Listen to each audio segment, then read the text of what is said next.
Hello, my name is Kamal. I am from the clouds. I'm a human now, but I used to be.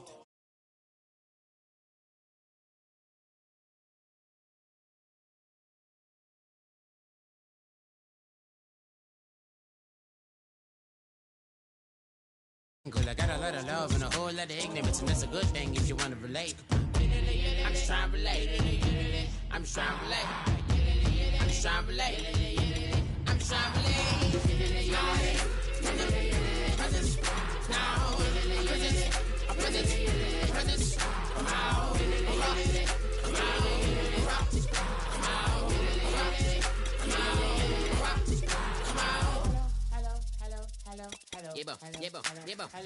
It's come out like a power within him.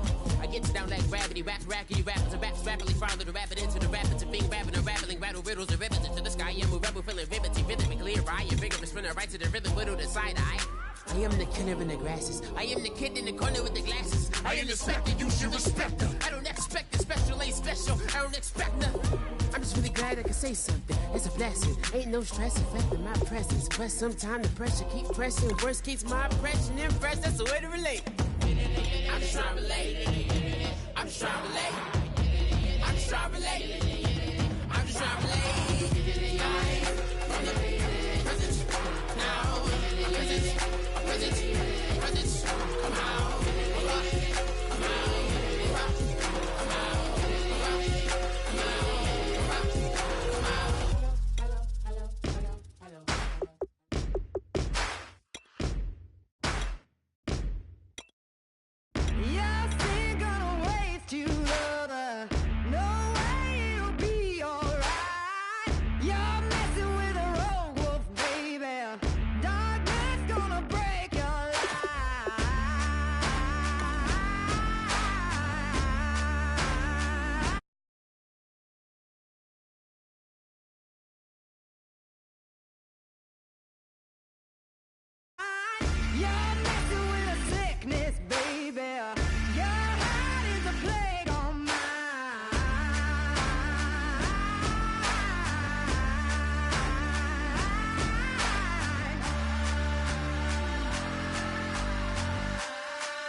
Everybody, I'm Larry Ridley. You're tuned into the NFL on EA Sports. Anticipation is mounting for today's game, and we've got two quarterbacks looking to make an impact. It's the Broncos going up against the Buccaneers. So let's get you over to Tampa as we say hello to our commentators, Brandon Godden and Charles Davis. Larry, it's something that Floridians are all too familiar with as the rain continues to fall here at Raymond James Stadium in Tampa. Coming up, we've got a good matchup on tap between the Denver Broncos and the Tampa Bay Buccaneers.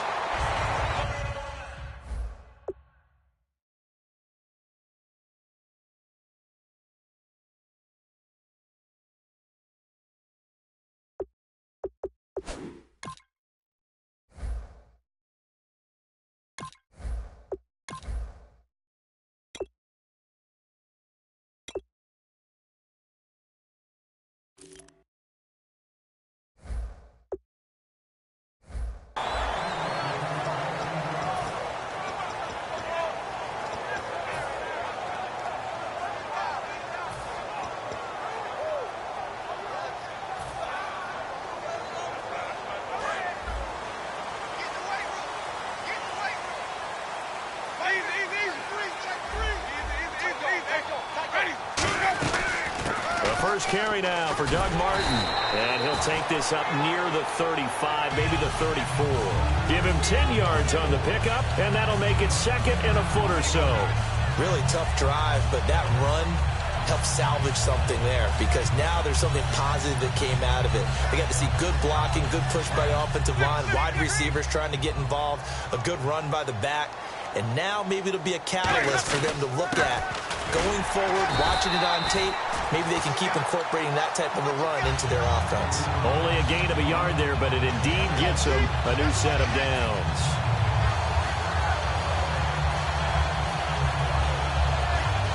Offense comes to the line now, 1st and 10.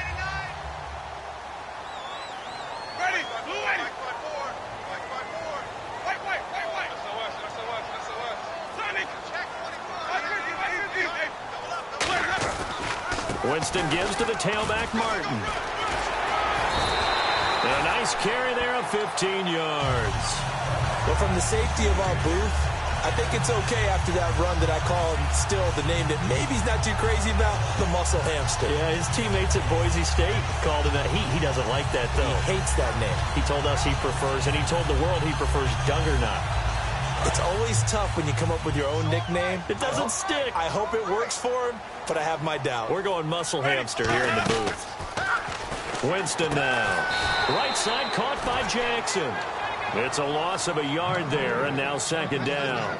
They threw the screen to the perimeter, but to no benefit at all. Tackled behind the line of scrimmage for a loss of yardage.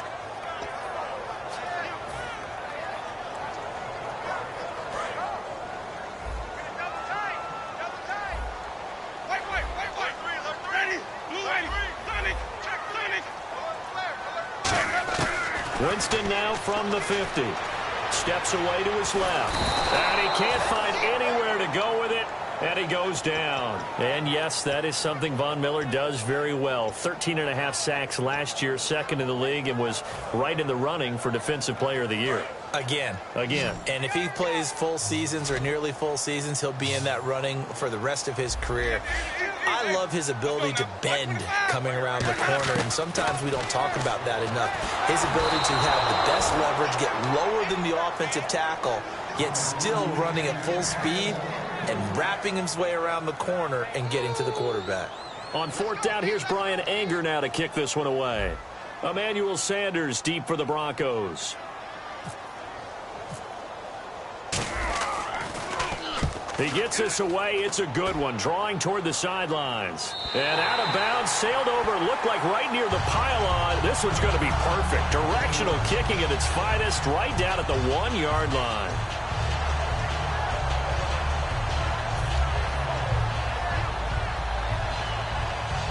Very tough spot here for the offense to start.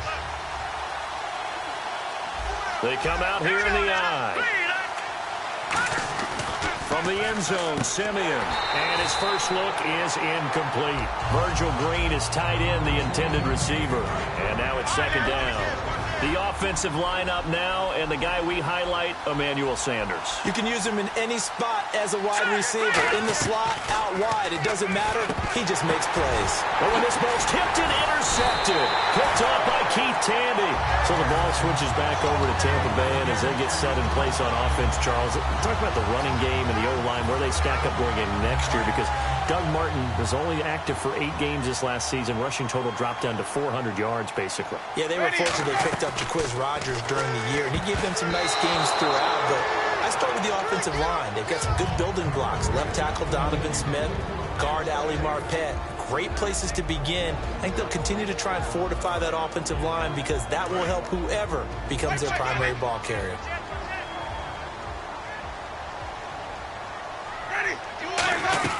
On 2nd down, Martin. And he gets him a little bit closer. He takes it from the 6 inside the 5 to the 4. Defensively, I think they can smell a stop. Ball right around the 5 here, brings up 3rd. And I think what they've done is they put doubt in the minds of the offensive guys. What do we do? Because now you don't have a go-to play. Either side. And he's in. Touchdown, Buccaneers. Charles Sims taking it in from 4 yards out. And the Bucs have taken a first-quarter lead. Well, they decided to run it in and got it done on 3rd and goal. A lot of times, that's a passing play. And the kicker, this has to come out for the PAT. He can breathe a sigh of relief as well, right? Although I don't know if he's really breathing a sigh of relief. I think he likes to put 3 points on his ledger. The kickoff team on the field now as they will send this one away.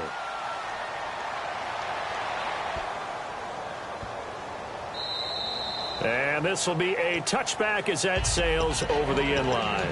The Broncos offense now gets ready to head back onto the field. And following the interception, just any interception, are you a little bit more cautious when you start that next drive, or no, you just throw that out the window? I think you are. I don't think that there's any way you can run back out there. Oh, a ball batted in the air, and now it's intercepted. Picked off by Jude Hightymeben.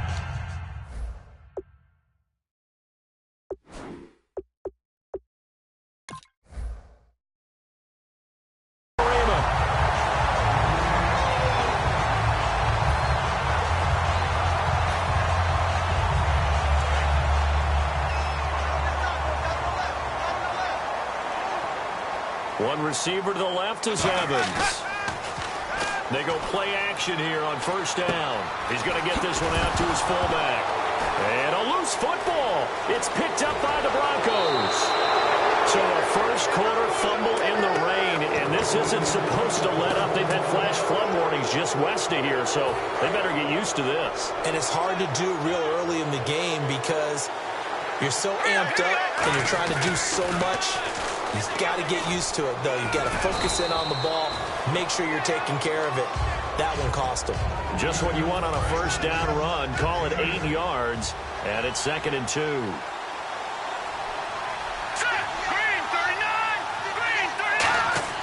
On 2nd down, Lynch. Sanders has it over the middle, and he'll take it into the end zone for a Denver score. Emmanuel Sanders, 29 yards. And the Broncos are an extra point away from tying the football game.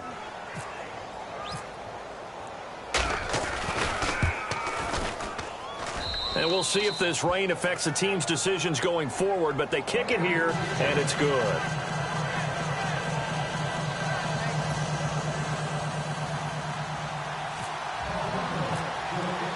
So a tie ball game here as the kick's away. On the return now, it's Josh Huff. And he'll take it past the 25 and up to the 28-yard line. So out come the Bucs now. And they had the fumble last time that led to a touchdown. That's a no-no. We'll see what they do here this go-around. A big no-no. Put that in capital letters. Turning it over, the other team takes it down and scores. That can be a deflator for a football team. Now it's up to the offense to get back out on the field and pick things up. They're out there. We'll see if they can pick those things back up. 5 yards is the tally on first down. That brings up 2nd and 5. And here's a look at the defense for Denver. Aqib Talib is one of the great gambling corners in the league. When he gets an idea and a notion and jumps a route, it often results in 6 points for his team. Again, it's Martin. And he'll get up to the 43-yard line. It's a 10-yard pickup, and it moves the chains. Whenever we meet with coaches and they always talk about wanting to establish running the football, it's oftentimes with a good tight end who can control the line of scrimmage and the point of attack, and they're becoming harder to find because the colleges are giving us a whole lot of receiving tight ends, former wide receivers who can run, not necessarily block very. Into a double team, and it's intercepted. There he goes, Brandon Marshall. And he takes this one back into the end zone. And the Bronco defense has a touchdown. So a dangerous pass over the middle into zone coverage, and it bit him hard. And what's really difficult when you throw it in that direction and versus that zone, that means the linebackers have gotten to their spot, gotten their heads back around, and they can see the quarterback and everything in front of them.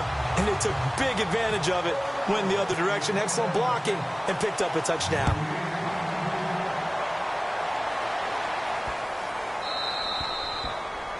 And Charles, this is one of those inexcusable special teams penalties, an out-of-bounds kickoff. Pressure, pressure, pressure. Sometimes errors occur because of situations.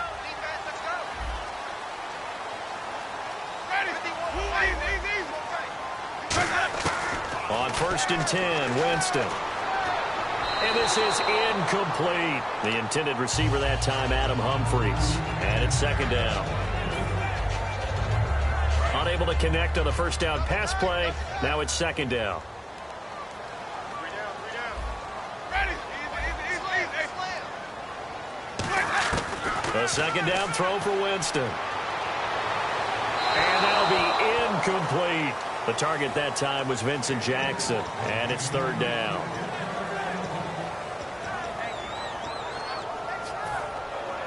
Offense trying to avoid stalling out, facing a 3rd and 10. On third down, Winston bringing it in, Jackson left side.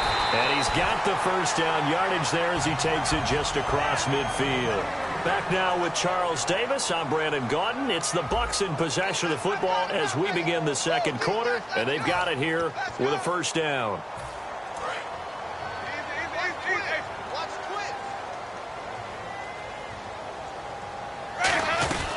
They'll run it now out of the gun. And they'll get him down here at about the 42. 7 yards on the pickup there, and it'll leave him with a 2nd and 3. Some runs are blocked so well, you almost forget that someone has to carry the ball to gain the yardage. The leverage by the offensive line to create space up front, really well done. One man on the backfield, that's Martin. And they'll give it to him here. And he'll do a nice job here just to fight his way back to the line of scrimmage. Only a yard on the pickup there, and it'll bring up a 3rd down. Well, so many times we look at a short run and we praise the offense for trying to set the tempo and establish things, but the defensive guys, hey, they just won the battle there. It wasn't a big run given up. They don't always have to absorb the body blows. Sometimes they dish them out themselves. And they went the wrong way there, losing yardage back at the 43-yard line. I have to admit to a little bit of surprise on that play call. Short yardage, and they try to go wide. They got spilled for their efforts.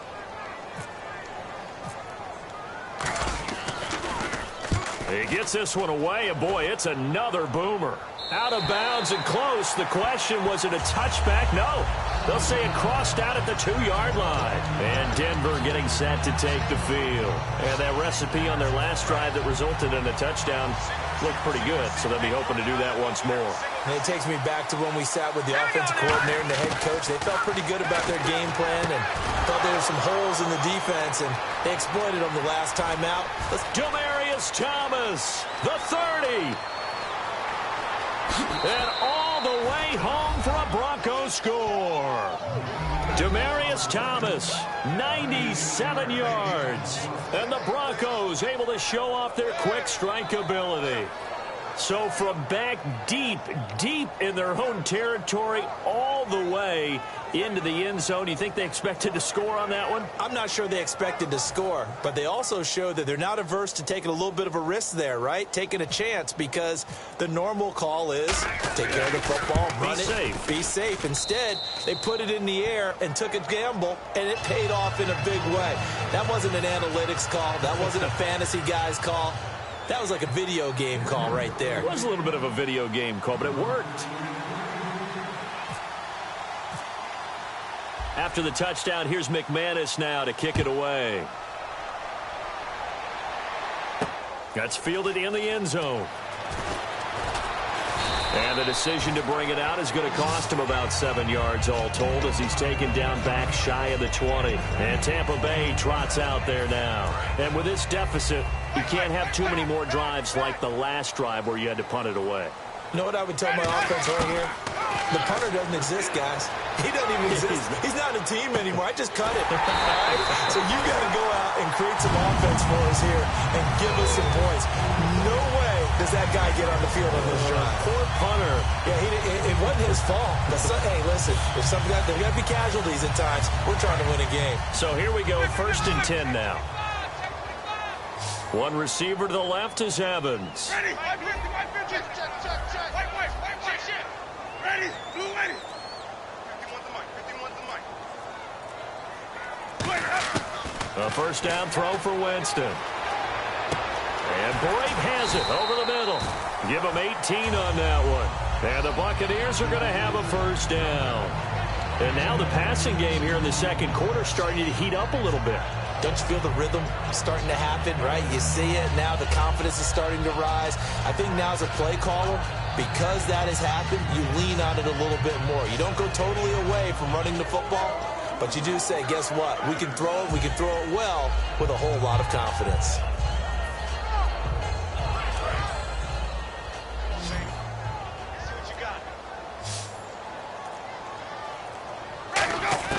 First down, Winston. It's brought in by Adam Humphries. And he'll get this one down near the 20-yard line. And those first downs do add up. The offense keeps the ball moving downfield and keeps their defense on the bench, giving them a chance to rest. So after that big gain, let's see what else the offense has up its sleeve. One man on the backfield, that's Martin. They go play action here on first down. Rolling to his right. The tight end Cameron Brate was the target. That'll bring up second down. It's a tried and true formula, and I don't think it'll change for as long as we play football. If someone's trying to throw the ball and you can put pressure on them and make it tough, that's only going to help your defense. Yeah, he's since being hurried. He got rid of it before taking the hit, but incomplete.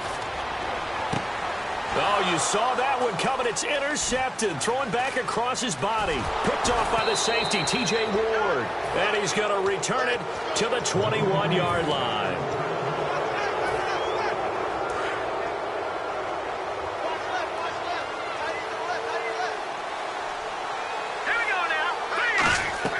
After the interception, here's Lynch. Screen play, Anderson. And he will lose yardage on the play. Back at his own 19-yard line. That's going to go as a loss of a yard, and it'll be second down. So now 11 yards to go for this offensive unit. It's second down. They come out 5 wide. 3 of them to the right side. Here's Lynch to throw. And it's incomplete. Took a shot, couldn't connect. Emmanuel Sanders, the intended receiver. Third down here. Incomplete pass on second down. Let's see what the offense draws up here on third. On third down, Lynch. And he will have a man, Demaryius Thomas. Now hold everything here. We're going to get a timeout by the offense. It's just their first, so they'll have 2 remaining here before we get to halftime. On first and 10, it's Lynch. This is caught by Marlon Brown. And he'll be taken down, but not before he gets into enemy territory. And the offense lining up first and 10.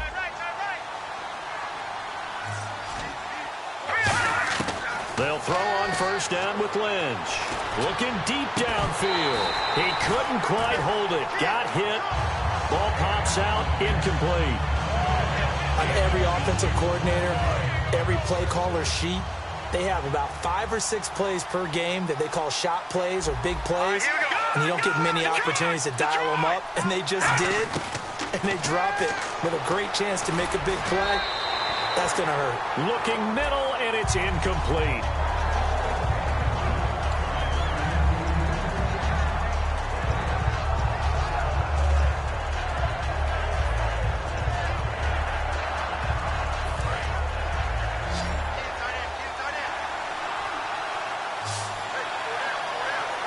And it looks like we've got a dime set here defensively. 6 DBs in the game.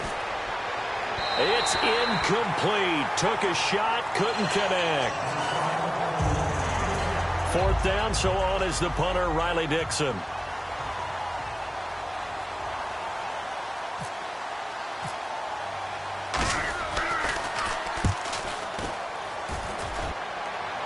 And now where will the side judge stop his walk? That's the question.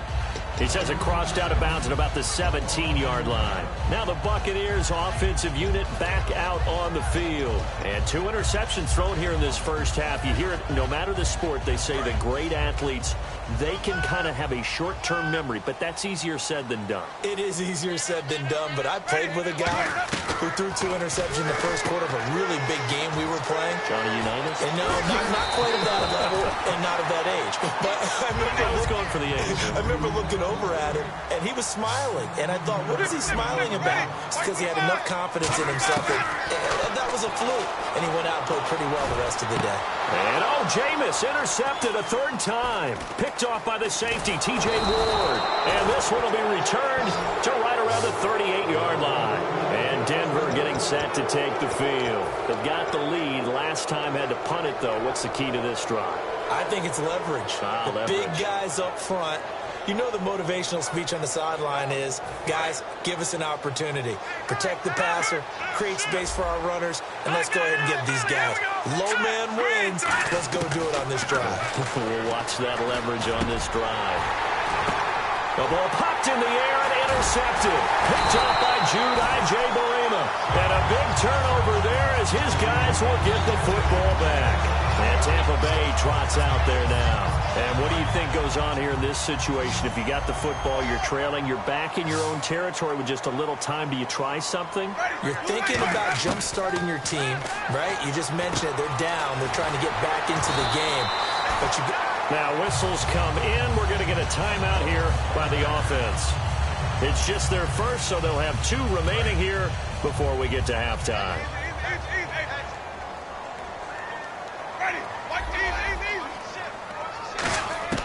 First down, Winston. And his throw is going to be incomplete. So incomplete on first. Let's see what second down has in store.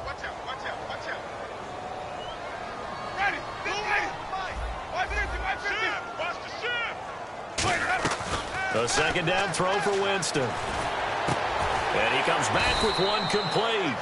And they'll get 9 there as that sets him up better for third down. Now hold everything here. We're going to get a timeout by the offense. So that means they're down to 1 remaining here as we head toward halftime. Offense just a yard away from the line they need to gain. Third down. They come up in an empty set. 4 wide receivers, 1 tight end. To throw, Winston. And that will be incomplete with a clock down now to 13 seconds. Well, they've had a pretty frustrating first half here offensively, and then just continued there with that incompletion. Yeah, definitely frustrating for them, but heartening for the other guys. Those stop troops, they're enjoying things right now because they've made it very difficult for them throughout the half. It's a 5-receiver set, 3 to the left, 2 to the right. Here's Winston. Boy, a curious decision to go for it. Doesn't pan out. And the Broncos are going to get the football back in great field position. And Denver getting set to take the field. And likely just out of field goal range. Could be Hail Mary time. And haven't we seen in recent years that the Hail Mary seems to be more successful in the NFL than before? Absolutely we have. And he couldn't hang on. Would have been their 4th pick of the game. Instead, second down. So on now is Brandon McManus. He has hit from as far away as... Now whistles come in. We're going to get a timeout here by the offense. And with halftime on the horizon, they'll be out of timeouts from here forward. So the incomplete pass brings up second down. 2nd and 10. It's Lynch again. Left side here to Sanders.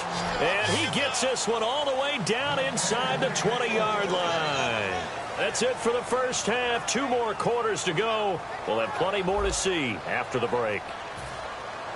So both teams have their marching orders, and we'll get going again here in quarter number 3. And a short kick, taking it about the 16. And they're going to start this drive in pretty good shape as they get it up past the 30. Here comes the Broncos offensive unit here as they'll have it first to begin this third quarter. They built a good first half lead. Now they have a chance to add on to it. And what I'm thinking is that the offensive staff spent the entire halftime just working with them on, here's what we think they're going to do to attack us in the second half. Nice first half that we've had, guys, but be prepared for some change-ups. We're going to see them when we kick it off in the second half. See how they handle any adjustments that might be made defensively. Lynch looking to throw on second. And it's caught over the middle by the tight end Green. It's a pickup of 6 and good enough to move the chains. Well, clearly one of his advantages as a passer is his height, sit back in the pocket, fired over the middle. That makes things tougher defensively, doesn't it? It really does, because your goal is to move the quarterback off his initial. C.J. Anderson. And he cuts left, and he's got an alley. And all the way home for a Broncos score. C.J. Anderson, 56 yards. And the Broncos will extend their lead. And on that long run, maybe the defense caught napping a little bit. The concentration level may not have been there. I agree with you on that one, because those types of plays, when they result like that, they're almost like big bolts of lightning, aren't they? Whoosh, and off he goes. And no, it falls incomplete. So the 2-point conversion, no good. After the touchdown, here's McManus now to kick it away. This is fielded a couple yards deep.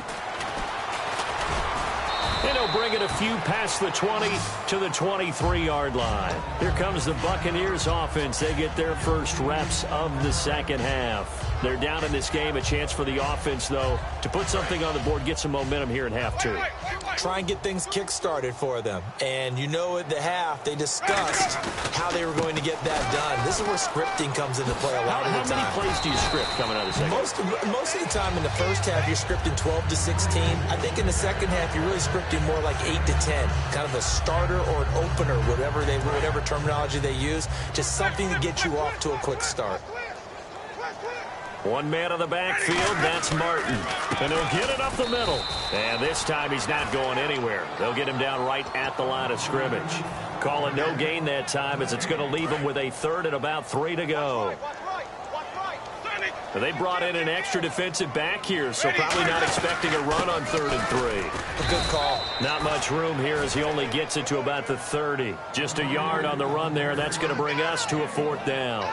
Here's Brian Anger now, as he's on to punt for Tampa Bay. Now, that was a big-time play by the defense. They as well knew where the first down line was, and they didn't let them get anywhere near it.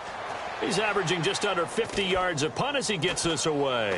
And this kick will be touchdown as they spot it inside the 45-yard line. Here's the Denver offense now as they get set to take over here. And they will simply, Charles, be looking to duplicate what they did last drive when they were able to push it in for 6. And they hope it'll be that easy, right? To be able to take exactly what happened before, replicate it. They've got to make a few additional changes along the way because I'm sure the defense will make some adjustments, but they've got to have great confidence having scored the last time out. You have to give big-time credit to the cornerback on that play. Most of them like to just sit back and say, I'm playing pass. But he diagnosed that play so fast and got into the backfield for a loss of yardage. That's a monster play by a corner. And he'll be taken down, but not before he gets into enemy territory. First down and 10 now for the offensive group. And that's one of his advantages of a passer, is now with his height, setting back there in the pocket, firing it over the middle, he can really see everything clearly. It is, and I know that other quarterbacks get it done different ways, all right? You don't have to be his height to make a great play. But what he does is he takes away having to make those slide steps in the pocket to find angles to throw the ball through. He just throws right over the top of it because he can see everything, and sometimes that saves time and gets the ball to a receiver quicker. On the right side, caught by Green. 9 yards on the pickup there, and it keeps the drive alive. And there's a completion to the tight end, and look at the size of these players nowadays. At that spot, 6'4", 6'5", and up. A lot of guys used to be basketball players, somehow came back to football. That's really good for the game of football. You're getting better athleticism, great hand-eye coordination, guys who know how to control their bodies when they run their routes. Looking to jam the receivers at the line here. Press coverage look defensively. Again on 2nd and 10, it's Lynch. His throw incomplete. Well, the numbers have been good in the passing game, and certainly a big reason why they have the lead. But now here, 3rd quarter, maybe go to the run game a little more? Yeah, perhaps. I mean, after that incompletion, a little credit to the defense for shutting them down on that play. Maybe you try and run the football a little bit more in this spot. They have to feel good about how they've been throwing it overall. And incomplete. The contact made the ball roam free and brings up 4th down. As tight ends go, he might not provide the super flashy plays very often, but he's pretty reliable. Usually an excellent target and normally catches what's thrown to him, but he didn't on that play. Here's Lynch, and able to find Green. And he will have the first down before he's tackled at the 12. Well, the field goal attempt was well in hand. They had that, but they decided to go for it anyway. Extreme confidence, it looks like. Yeah, but I bet the defense is going to remember this one, right? They kind of rubbed their nose in it. All right, here we go. First down. Here's the run with Anderson. And he'll be dropped at about the 11 after only a yard. That's a good play by the guys on the defensive side of the ball. Held them to a gain of 2. And that changes the playbook a little bit now for the guy calling plays. 2nd and 8. Now he's got to probably think about going to the air instead of maybe staying with the ground game. They run it again with Anderson. And he will maybe get back to the line of scrimmage, but that's it. And that's also all for this 3rd quarter of play.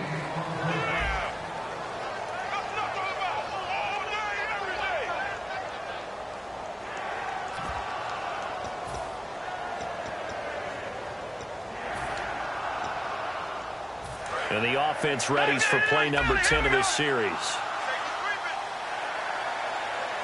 A nickelback added defensively as they look to stop this 3rd and 8. To throw. And this is caught for a Bronco touchdown. Emmanuel Sanders, his 2nd touchdown of the afternoon. And the Broncos will add on to their lead. They were still throwing with a comfortable lead here late, and now that lead even more comfortable.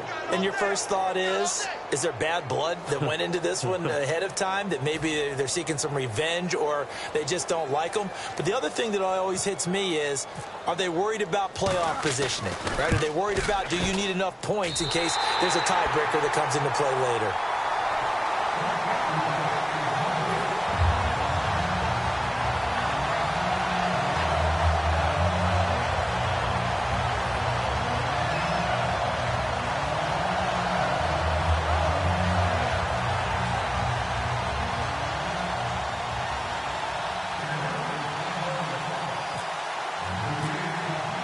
After the touchdown, here's McManus now to kick it away. Here's Huff to return. And a nice return sets him up pretty good here at the 30-yard line. And Tampa Bay trots out there now. And down on the scoreboard, certainly needing to avoid what happened on the last drive, punting the football. Sense of urgency has to take over for them here. They know the score. They know the situation. And by the way, the punter no longer exists for their offense. That's how they have to treat this drive. They need points. Big time. A gain of 3, 2nd down. Tough day, tough sledding right there, and it's been that way the entire game. Not a whole lot of room to ramble for him. Yeah, you're right. It's been that way all afternoon. Didn't get a whole lot better there.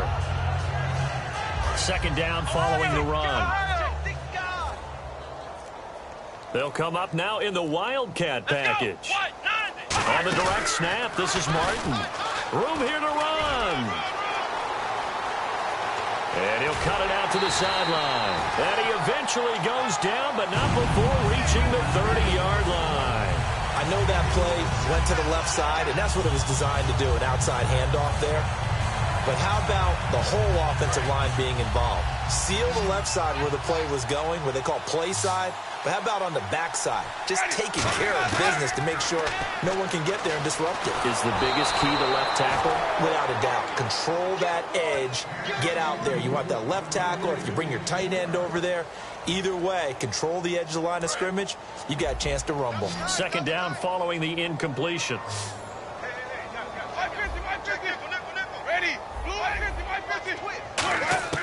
Now it's a bootleg with Winston.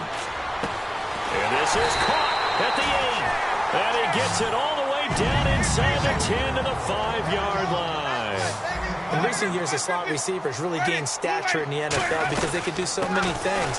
Yes, they can line up wide like your normal wide receiver, but to have that kind of courage and toughness to run routes in the middle of the field and become dependable targets for their quarterbacks and move the sticks, those guys are worth their weight in gold.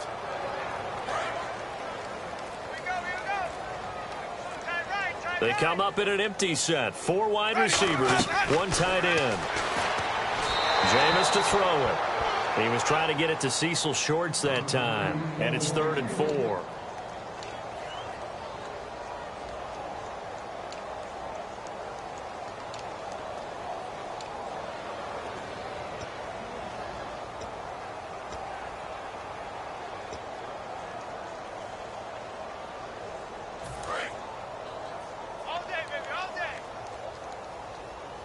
Defense may be thinking pass. They come out in the nickel on 3rd and goal. 3rd and goal, Winston. And he couldn't hang on to it through the contact. Incomplete.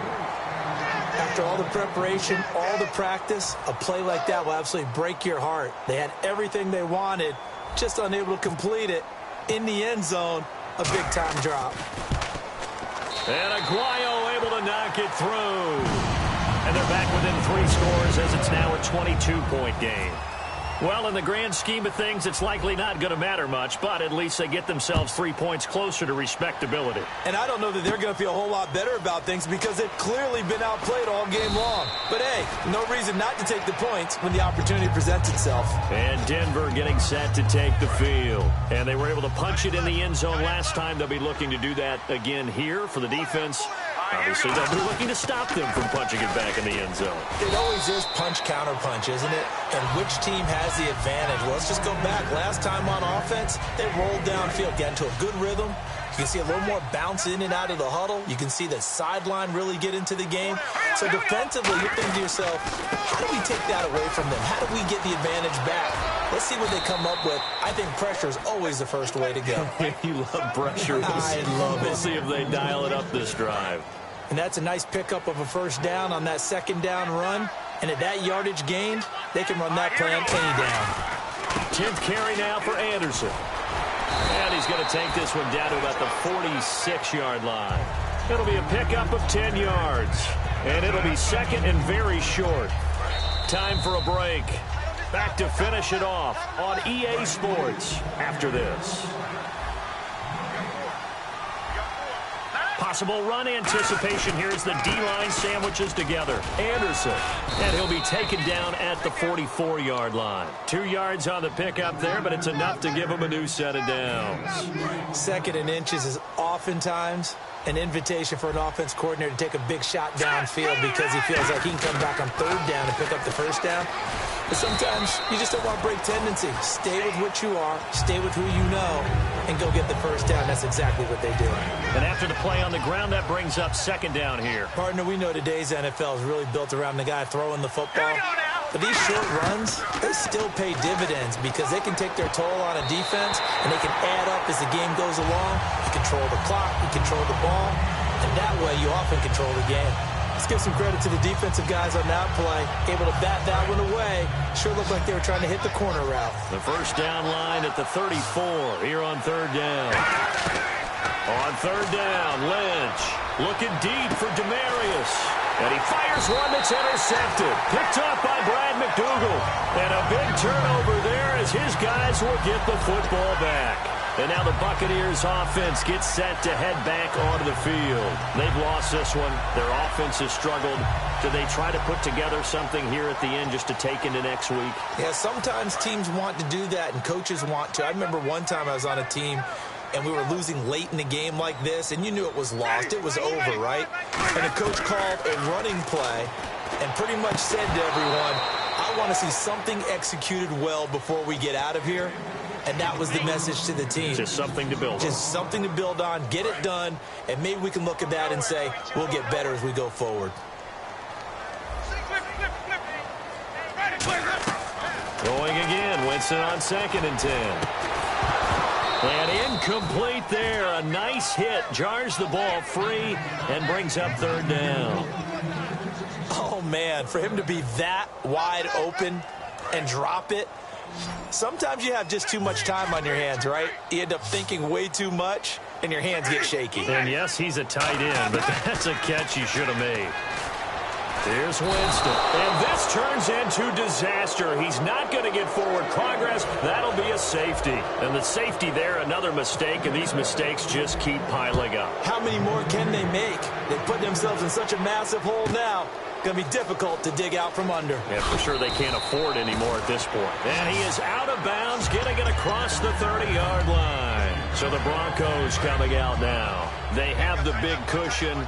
Here in the final stages of this one, I don't know if there's any better feeling than being up big on the road. There really can't be, because for a team to go on the road and win in the NFL, that's huge to be.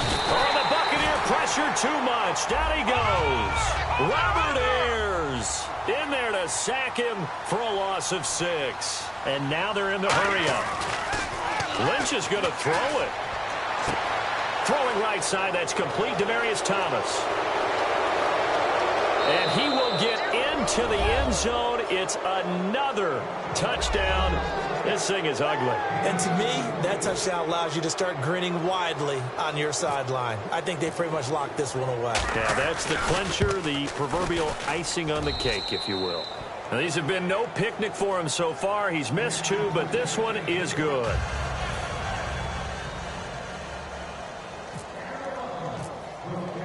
After the touchdown, here's McManus now to kick it away.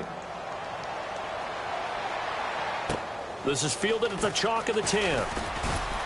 And he's up across the 25 and down at the 28-yard line. Here comes the Tampa Bay offense now heading back out onto the field. They are just obviously getting shellacked here in this one, Charles. What's the message if you're a coach for this final drive in a lopsided game like this? For a lot of coaches, be honest. Don't forget today. Don't forget what has happened out here. Yeah, use that as ammo going Exactly. forward. Take a great look at that scoreboard. Realize how poorly everything went for us today. Coaching, playing, the whole deal. And never forget it, because you're not going to want that feeling again. No, you don't want that feeling again. And who knows? You may meet up with this team again. And quickly, they get to the line. Winston. And a catch right side by Evans. Fighting through, and he is out of bounds on the other side of midfield. 10 yards on the pickup there, and it's good enough for a Tampa Bay first. So the offense has it 1st and 10. They come up in an empty set. 4 wide receivers, 1 tight end. Now Winston bringing it in. Jackson left side. 5 yards on the catch there, brings up 2nd down.